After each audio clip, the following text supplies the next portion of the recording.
Para ser uno mismo, ¿qué hace falta?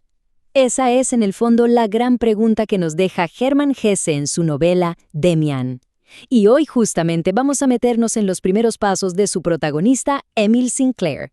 Vamos a ver cómo empieza ese viaje interior que arranca nada más y nada menos que con la ruptura total de su mundo infantil. Y es que esta pregunta, ¿lo es todo o no?, es el centro de la historia. Es esa lucha que, de alguna manera, todos conocemos bien. La de querer ser auténticos, ser fieles a lo que sentimos, en un mundo que a veces parece que nos empuja para otro lado. Este deseo, tan simple y a la vez tan complicado, de vivir lo que de verdad nos nace, bueno, ese es el motor que mueve toda la novela. A ver, para entender bien a Sinclair, lo primero es entender su universo. Su realidad desde muy chico está partida en dos mundos totalmente opuestos.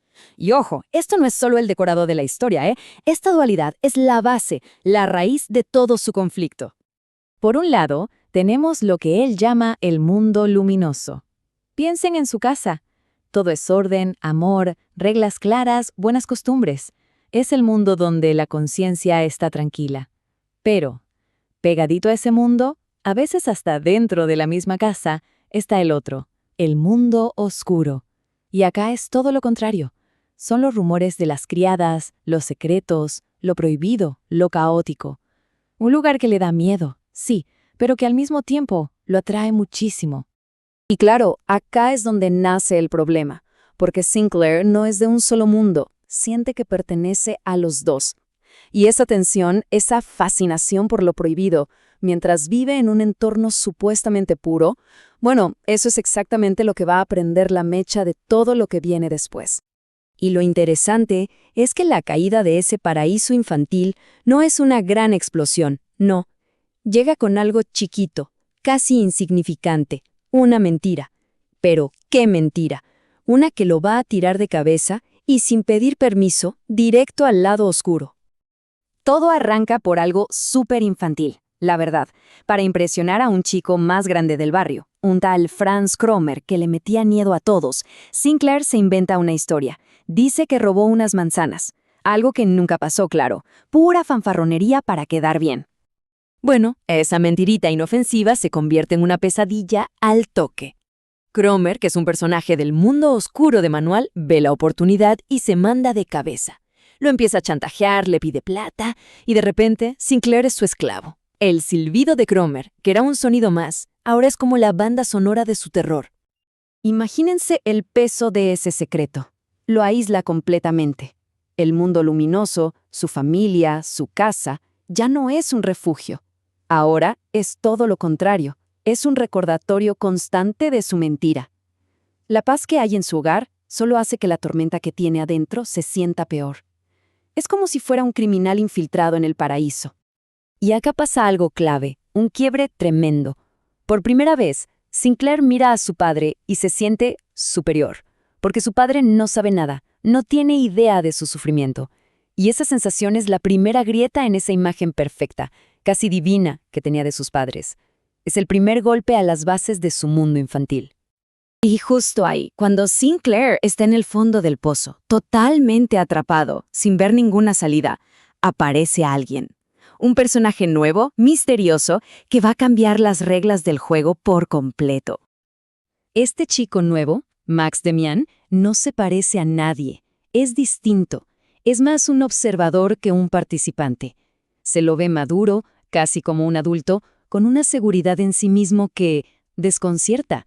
No le interesan los juegos de los demás chicos y tiene una mirada penetrante, como si viera a través de las cosas. Un verdadero outsider que juega con sus propias reglas. Y lo más loco es que Demian parece que le leyera la mente. Se da cuenta de la angustia de Sinclair sin que nadie le diga nada. Y no se acerca con lástima, para nada. Se acerca con una especie de entendimiento, casi clínico. Lo encara, le nombra a Kromer y pone el secreto sobre la mesa, así, de una, sin que Sinclair abriera la boca. Y acá está la esencia de Demian. No le da una solución mágica, le da algo mucho más potente, una idea revolucionaria. Le dice básicamente que el poder no lo tiene Kromer, El poder es algo que Sinclair le dio. Le entrega una herramienta para que entienda su propio miedo. Tremendo. La verdad es que nunca nos enteramos qué pasó exactamente. ¿Qué le dijo Demian a Cromer? ¿Qué hizo? Es un misterio total. Pero el resultado es casi un milagro. De un día para el otro, Cromer empieza a esquivar a Sinclair. Le tiene miedo. Y así, de la nada, la pesadilla se termina. Sinclair, por fin, es libre. Pero ojo, lo que hizo Demian no fue solo ayudar a un compañero, fue mucho más que eso. Fue la puerta de entrada a una nueva forma de pensar, una idea que iba a hacer temblar todo lo que Sinclair creía saber sobre lo que está bien y lo que está mal. Y para esto, Demian agarra una de las historias más conocidas de todas, la de Caín y Abel, y la da vuelta como una media. Plantea una duda. ¿Y si todo lo que nos contaron sobre esa historia está mal? En la versión de Demian, la cosa cambia por completo. Caín no es el malo de la película. Al contrario, es un tipo con carácter, con fuerza. Y la famosa marca de Caín no es un castigo, es una señal de superioridad, algo que asusta a los débiles. Según él, fueron los débiles, los miedosos como Abel, los que se inventaron toda la historia para que esa marca pareciera algo vergonzoso. Pero la idea de Demian es todavía más profunda. Lo que él plantea es que un Dios que es solamente bueno es un Dios a medias. El mundo, la vida, tiene luz y tiene oscuridad. Entonces, para que un Dios sea completo, tiene que abarcar todo.